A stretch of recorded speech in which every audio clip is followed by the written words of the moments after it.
որ եկեղեցու ունեցվածքի նկատմամբ ուղակի կամ անուղակի ժառանգական իրավունքներ չծագեն, որովհետև ամենայն հայոց կաթողիկոսը հայ առաքելական եկեղեցու գույքի տերն է երկրի վրա, եթե հայ առաքելական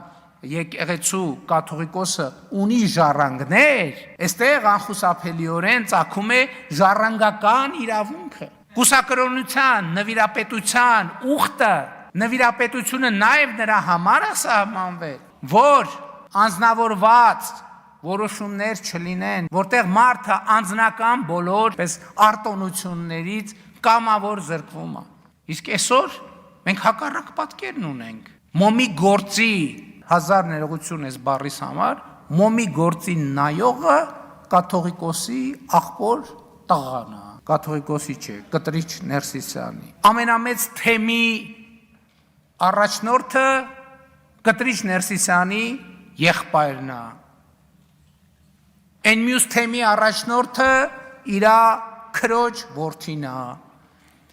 Եվ այլն եւ այսպես շարունակ։